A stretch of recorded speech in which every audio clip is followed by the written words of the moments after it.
Alors, de quoi allons-nous débattre? Nous allons débattre de monnaie et de monnaie électronique, de monnaie numérique, et on va en débattre avec Angéline Furet, députée européenne RN. Bonjour Angéline Furet.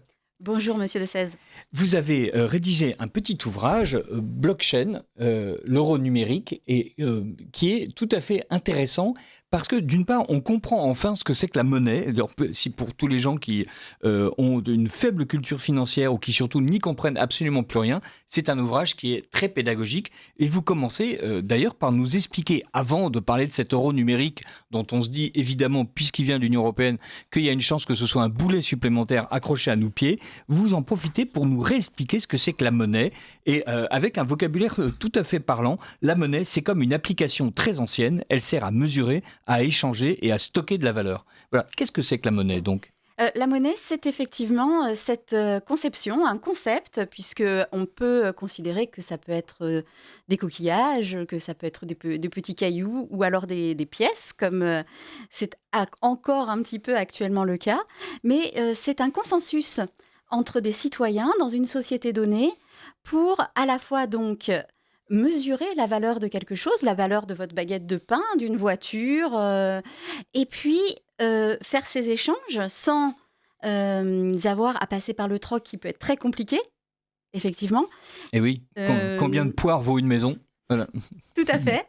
Et enfin, c'est aussi un outil de réserve si vous voulez faire des stocks, si vous voulez économiser pour une dépense future ou en cas de problème. La monnaie vous permet cela. Elle a évidemment derrière ces trois fonctions une forte capacité au niveau de l'identité et de la souveraineté, puisqu'elle structure une société, donc elle va aussi avoir ces fonctions-là. Mais les trois fonctions premières sont la mesure, l'échange et le stockage. Alors évidemment, tout ça repose sur la confiance. Il faut que tout le monde soit d'accord sur le fait que on mesure bien la même chose, que ce qui est stocké va pouvoir être déstocké et que le billet qui a été émis va être encaissé. Et au fur et à mesure, donc la monnaie évolue, on passe des coquillages à la pièce, on passe de la pièce au billet, on passe du billet à l'ordre de banque, et on arrive aujourd'hui à une monnaie totalement dématérialisée. Donc voilà, puisque avec mon téléphone intelligent ou ma carte bancaire, je peux, sans sortir aucun billet, acheter une baguette ou une Lamborghini selon mes moyens. Et ça pose une nouvelle question, c'est tous ces échanges électroniques sont en fait tracés. Exactement. Alors, ce traçage-là, c'est un défi supplémentaire. Tout à fait. C'est le vrai défi, puisque normalement, notre argent, c'est aussi notre liberté d'agir, notre liberté d'acheter ce que l'on souhaite acheter. Et avec ce traçage, qui pour l'instant est de plus plutôt entre des mains privées, nous pourrons peut-être y revenir, c'est vraiment une atteinte à nos libertés vraiment premières et fondamentales. Ça peut et on ne peut que l'imaginer très facilement donner lieu à des abus, puisque si vous faites un don à une association, c'est tracé. Donc si je fais un don à Radio Courtoisie... Quelle bonne idée. Et que Radio Courtoisie, tout d'un coup, devient une radio de droite, méchante et complotiste, eh bien, je serai catégorisée comme telle, comme sympathisante, voire même comme support financier. Et donc, peut-être aurais-je des problèmes, voire mon compte bloqué. Ceci est arrivé notamment en 2022. Je ne sais pas si vous vous souvenez, il y avait eu le convoi de la liberté. Au Canada. Je ne le dirai pas en anglais pour ne pas mettre une petite pièce dans le cochon tant que je ne vous l'aurai pas racheté, ce fameux cochon. Et donc, les comptes bancaires des manifestants ont été bloqués par le gouvernement canadien, soi-disant très démocratique. Le Canada a cette image. C'était encore Justin Trudeau à l'époque. Voilà, tout à fait. Donc, on arrive vraiment à ce problème où tout est tracé, où voilà, vos consommations, on peut imaginer vraiment des situations extrêmement dystopiques où si vous avez mangé plus d'une côte de bœuf dans la semaine, vous n'avez plus le droit d'acheter de viande parce que votre quota carbone est dépassé. Et ça, c'est ce contrôle social à la chinoise est déjà en œuvre en partie en Chine, et donc le porte-monnaie est en fait une laisse. Mais parce que tous les acteurs en fait qui inventent l'argent, mettent en place l'argent, font en sorte que la monnaie existe. Ce sont bien sûr des acteurs privés comme les banques, mais avec un contrôle gouvernemental incroyable. Or, là aussi, seconde nouveauté que nous apporte le XXIe siècle, des personnes décident d'inventer une monnaie qui n'est absolument pas étatique, et ce sont les fameux crypto-monnaies, le bitcoin, ou quelqu'un qui n'est pas un État, décide un jour d'inventer un instrument qui permet de stocker de la valeur, d'échanger, bref, qui respecte les fonctions fondamentales que vous nous avez rappelées, mais c'est fondé sur de purs algorithmes qui sont capables d'expliquer que chaque transaction va être transparente, c'est-à-dire chacun pourra y avoir accès, et que chaque transaction est infalsifiable, donc personne ne pourra modifier le livre de compte, et ce livre de compte est universel, d'un pôle à l'autre, et sur tout le long de l'équateur, on peut échanger en bitcoin. Tout à fait. Et alors ça, c'est une vraie révolution, une révolution qui est arrivée en 2008, donc en même temps que la crise bancaire de 2008, avec la planche à billets qui se met à tourner, les gouvernements qui renflouent avec l'argent des citoyens les banques privées, parce qu'il ne faudrait pas qu'elles tombent. Effectivement, arrive cette monnaie un petit peu anarchiste, vraiment dans l'esprit de Linux, des logiciels libres, c'est-à-dire des gens qui rêvent d'un Internet, qui rêvent de la technologie pour libérer et pour donner plus, oui, pour libérer. C'est vraiment libertaire. Alors effectivement, c'est une grande avancée, surtout la blockchain qui est la structure. C'est-à-dire qu'il y a un code qui permet, comme vous le disiez, de garantir que chacune des transactions est vraie, est réelle. Un code qui pourtant reste anonyme et qui est consultable par tout un chacun. Ainsi, c'est impossible, et ça, c'est vraiment de falsifier, de détourner de l'argent. Et ça, c'est vraiment une nouveauté technologique très intéressante. En revanche, ça reste sur les réseaux Internet, ça reste assez lointain du kidam et de vous et moi. Moi-même, j'ai quelques bitcoins, je dois... Bitcoin en français, je dois avouer. Mais pour autant, nous ne sommes pas à l'aise avec. Ce n'est pas un moyen de paiement quotidien. Et puis, ça échappe aux banques. Et ça échappe à la puissance publique. Et là, c'est là où se posent des questions de souveraineté. Donc, comme vous le disiez, je suis eurodéputée RN, donc la souveraineté m'est chère. C'est pour ça que le Bitcoin met en lumière effectivement des technologies très intéressantes, mais il est très volatile et c'est une monnaie qui est complètement libre dans la nature, ce qui n'est pas l'essence d'une monnaie. Normalement, une monnaie représente la richesse d'un État. Alors, cette monnaie universelle est effectivement une monnaie qui n'est assise nulle part et qui a quand même 2 ou 3 difficultés, c'est qu'elle est extrêmement volatile dans sa valeur. Voilà, donc le cours du Bitcoin s'envole, du Bitcoin, pardon, s'envole ou au contraire il diminue. On fait fortune dans la matinée, on est ruiné l'après-midi. Alors, même si la tendance, grâce à Donald Trump et Elon Musk, ou à cause de Donald Trump et d'Elon Musk, est de faire en sorte que la valeur du Bitcoin grandit, on est toujours, c'est un peu comme l'or ou les diamants. Brusquement, tout le monde se met à investir dans le même véhicule.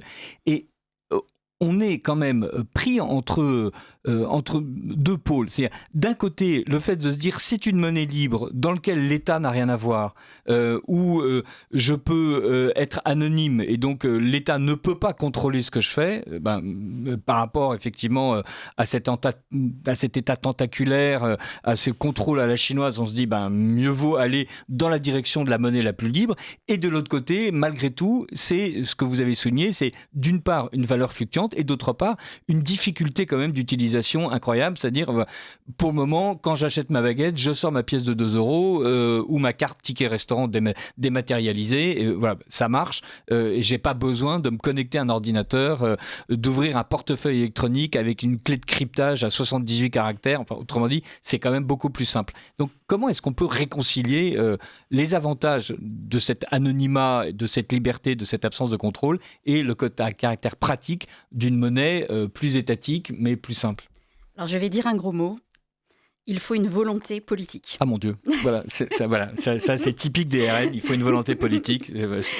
Parce qu'effectivement, alors je pense qu'un petit coup de pouce citoyen et de la société civile dans ce sens, et c'était pour cela que j'ai commis ce petit livret, c'était pour que les gens puissent comprendre que c'est très facile, que derrière le jargon technocratique, la monnaie, la finance, l'économie sont des choses très accessibles, qu'il ne faut pas se laisser enfumer par les technocrates qui veulent garder leur précaré, et que oui, avec une vraie demande de la société civile, des citoyens, peut-être, je dis bien peut-être, parce que je n'ai pas une grande confiance dans nos élites bruxelloises et françaises, euh, peut-être pourrions-nous arriver à un compromis qui serait la monnaie du 21e siècle. Et alors là, ce serait merveilleux. L'Europe et la France retrouveraient leur rôle un petit peu de leader au niveau mondial, où nous apportons une vraie plus-value et de vraies innovations au monde. Parce que là, pour le moment, effectivement, toutes ces technologies, la France est capable de les développer. D'ailleurs, elle participe. Il y a une école française du logiciel libre. Il y a une école d'informatique financière en France. Voilà, on est loin d'être des bonnets, mais l'État n'a pas pris la chose en main, et l'univers de ces crypto-monnaies, ou même qui sont de moins en moins crypto, parce que le terme fait un peu peur, en fait, de ces monnaies, numérisées et accessibles à travers la technologie de la chaîne de blocs, est dominée plutôt par des acteurs anglo-saxons ou asiatiques. Exactement. Comme d'habitude, l'Europe est à la traîne. Le gros machin bruxellois n'arrive pas à se déplacer à la vitesse nécessaire. Et quand il se déplace, c'est malheureusement, généralement, pour mettre en place des mesures liberticides, voire totalitaires. Alors, l'euro numérique, justement, dont on nous parlait depuis 2-3 ans, et donc, voilà, il s'est passé suffisamment de choses en Union européenne et en France pour que ça ne fasse plus les gros titres, mais malgré tout, c'est un projet de l'Union européenne. Bien sûr, Madame von der Leyen a d'ailleurs fait une petite annonce elle doit se prendre pour le président des États-Unis d'Europe, lors de l'État de l'Union, en disant que ça allait, que l'agenda était avancé, que maintenant il fallait que l'euro numérique soit prêt en octobre 2025. Alors je ne l'ai pas précisé dans mon livre parce que je l'ai voulu très neutre, de manière à ce qu'il puisse toucher largement, le plus largement possible, tous les Français, mais techniquement, c'est irréalisable. L'Union européenne n'est pas prête, les réseaux, les structures informatiques ne sont pas prêtes, et les États, pour l'instant, n'ont pas réussi à se mettre d'accord. Pour autant, le projet est là, il est en test, il doit être lancé en 2027, et là, nous pouvons être certains qu'il y a une vraie volonté.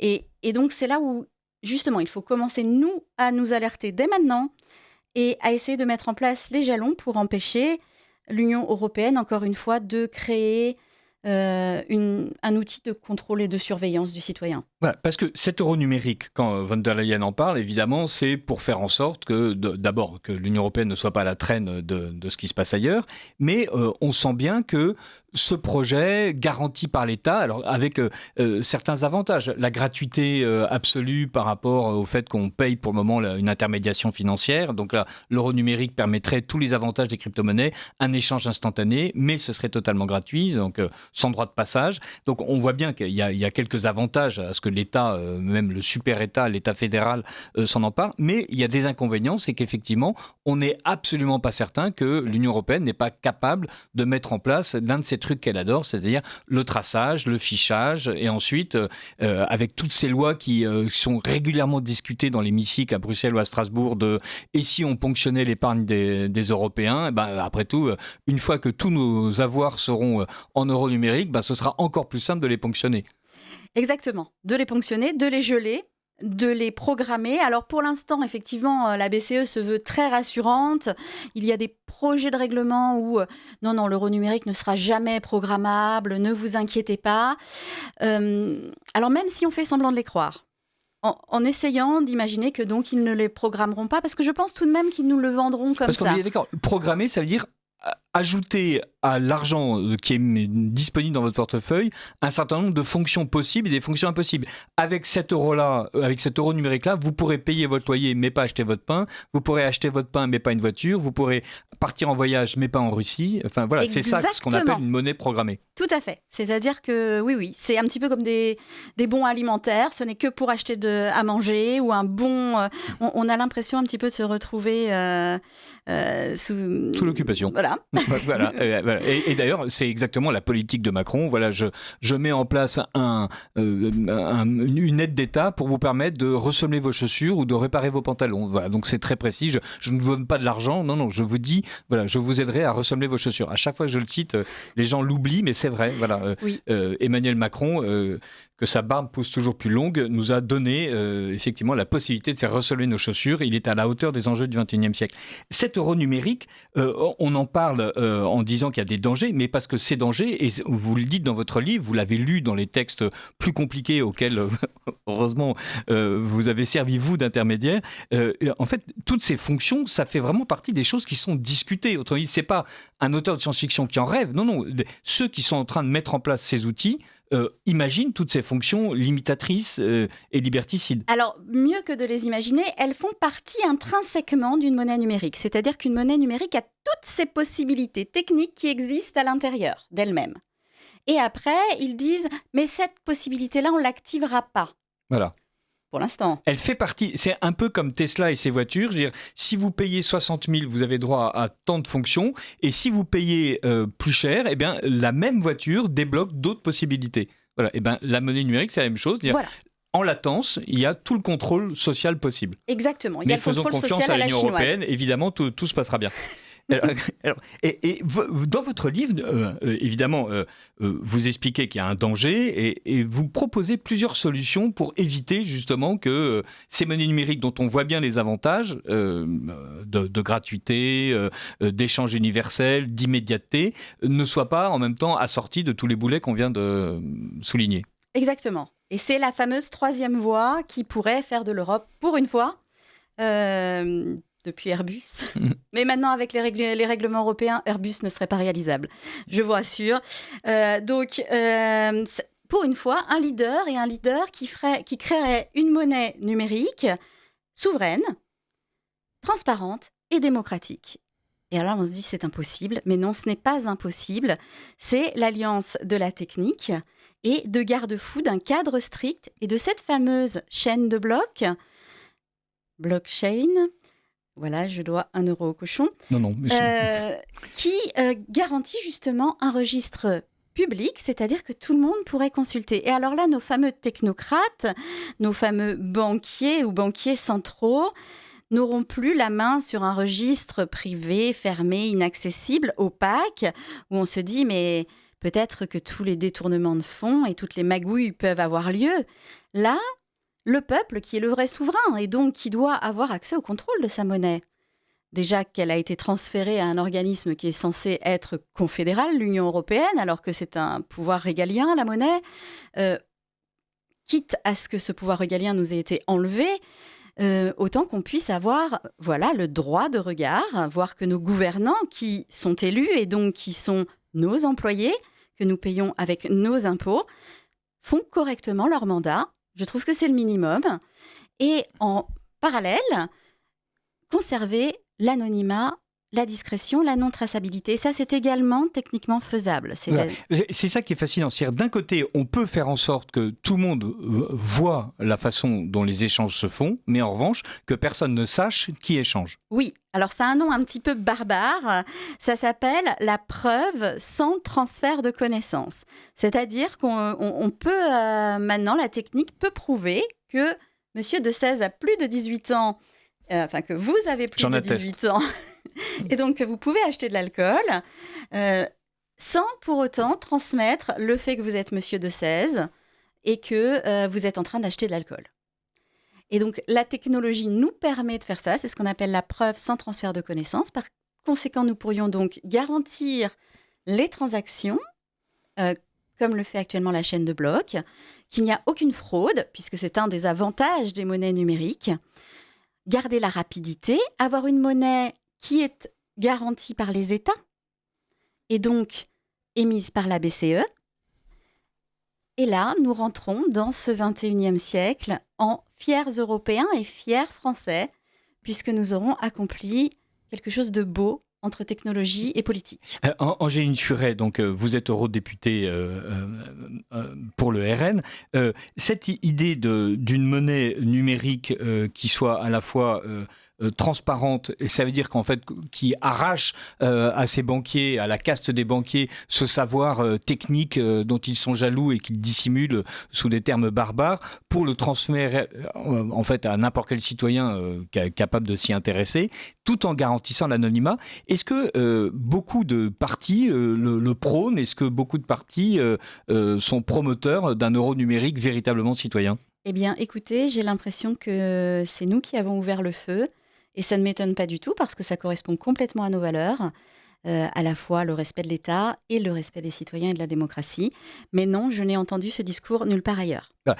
Rappelez-nous ce terme barbare, parce que je l'ai trouvé en anglais dans votre livre, le Zero Knowledge Proofs, mais donc vous l'avez, voilà, Voilà. je fais tomber une pluie virtuelle d'euros numériques dans ce cochon virtuel. Donc ça, en français, ça donne... Ça s'appelle la preuve sans transfert de connaissances. Voilà. Et ça fait, là aussi, c'est, comme vous l'avez dit, une technologie qui existe. Autrement dit, il est possible pour un État moderne d'imaginer de ne pas contrôler les citoyens tout en leur offrant un véritable service. Tout à fait. Voilà. Mais là, pour le moment, ce n'est pas du tout ce que l'Union européenne imagine. A priori, pas du tout. Ce n'est pas un registre public que l'Union européenne imagine. Donc, en gardant les comptes sous clé, on peut imaginer tous les abus possibles, toutes les couvertures possibles, tous les renflouements possibles. Ce secret est bien sûr prétendument la garantie de la liberté et de la sécurité de tous les citoyens. Tout à fait. Alors que justement, la chaîne de blocs garantit la même chose sans qu'aucun État, depuis 20 ans, enfin depuis 2008, ne soit garant de quoi que ce soit sur cette chaîne de blocs et les monnaies numériques qui y sont adossées et qui donc génèrent maintenant des échanges de plusieurs milliards d'euros chaque jour ou presque. Tout à fait. Donc, je pense que maintenant, il est l'heure pour nos institutions de nous montrer qu'elles sont réellement démocratiques et pas juste de l'annoncer, tout en nous imposant des cadres plutôt totalitaires. Voilà. Blockchain contre euro numérique, le petit livre tout à fait passionnant d'Angéline Furet qui permet de donner face au discours européen de la nécessité d'une monnaie numérique vraisemblablement liberticide, on honore ses saints comme on les connaît. Au contraire, il y a un autre choix possible, il y a une troisième voie. Merci beaucoup d'être venu la défendre ici, Angéline Furet. Merci à vous, cher monsieur.